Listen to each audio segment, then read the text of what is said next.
nothing elaborate here. I just want to show you something that I enjoy having for dinner. So I'm going to show you the entree, not really the whole dinner, but so you know, I'm making this wrap, and I have been warming up the pan, so I better watch it, right? I've already plated some vegetables I made before, and I'll heat them up to go with this meal, but I wanted to show you what I guess we call the entree. So it's one of my favorites, and it goes on the Joseph's pita bread, and I'll show you in a minute. But the vegetables that I'm going to simmer fry are onions, green peppers, and mushrooms. And I just chopped up a little bit. Now, I'm just making this for one person, so I can't use too much stuff. It won't fit into the pita bread. The spices I used today were garlic powder and cumin. You can use any spice that you want. Be creative, experiment. You might find some that you don't like, but usually they come out good. So, garlic and cumin. And I actually sprinkled the spices on the vegetables when they were on the cutting board. Since I do this simmer frying, I think it works out a little bit better that way. The spices cling to the vegetables. And you know the drill. You just let this fry a little bit, and then you start adding a little bit of water to get it to cook. And after a minute or two, I'm going to add about 1/3 of a cup of Morningstar Crumbles. This is the hamburger type, not the sausage, but you could use either. And this is going to go inside pita. So that is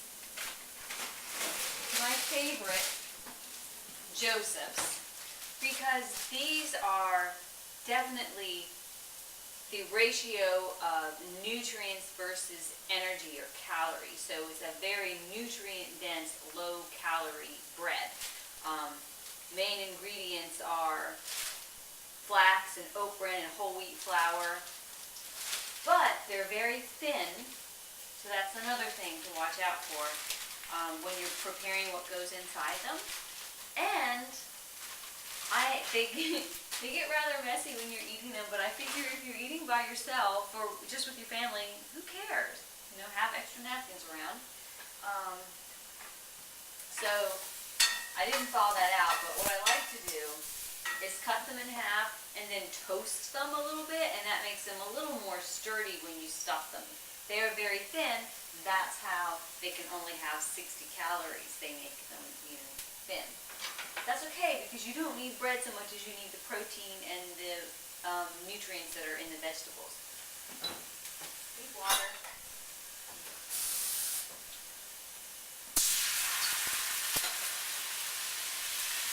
So I'm just simplifying the usual way. If you've watched any other video besides the exercise ones, and you know this, how to do this already. The pita bread, I have found it online. I have not purchased it online because it's quite expensive to do so. But believe it or not, the only store in the southeast that I found it in, and southeast I mean North Carolina and Florida, is Walmart. I haven't seen it anywhere else. So, and I don't see it there very often, so the last time I saw it, I bought 3 packages, which were all that they had. So, that is simmer frying. This, like I said, I will cut in half and toast in my toaster oven.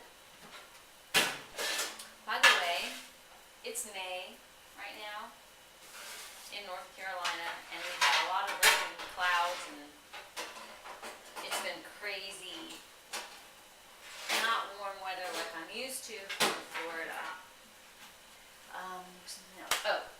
So, you know, you can add Parmesan cheese to that afterwards. That might be tasty. I added that to my spaghetti squash. But what I do is I use, you know, the Walden Farms sugar-free, calorie-free dressings, fat-free, free of everything. Except they cost a lot. I just sprinkle a little bit of this ranch dressing on the top of my pita when it's done. And it adds a nice flavor to it. But like I said, it's messy.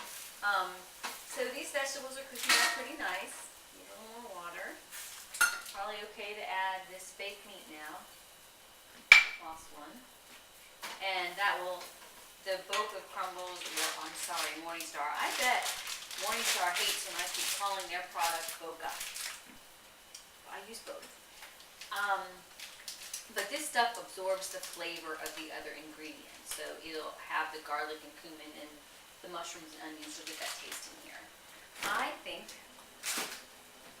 I'll bring the camera over. I don't know why you need to see this simmer fry, but maybe it would be helpful. It looks yummy. I want to turn it down a little bit. So I'll bring that over, and basically, I'll show you how it's plated up at the very end, because I'm going to take this and then stuff it in the pita and sprinkle the ranch dressing on top. And I will show you that shortly. This is what will go inside the pita, so that, let me think, the pita is going to have, you know, less than 100 calories. And as usual, my dinners have less than 200, including a little bit of fruit, which is not my dessert, because if you watch my videos, you know I like ice cream and cake for dessert. Okay, hold that thought. Okay, I'm going to show you my plate. I accidentally, this came out really fast, so be careful, because I poured too much in there and I had to like pour some of it out in the sink.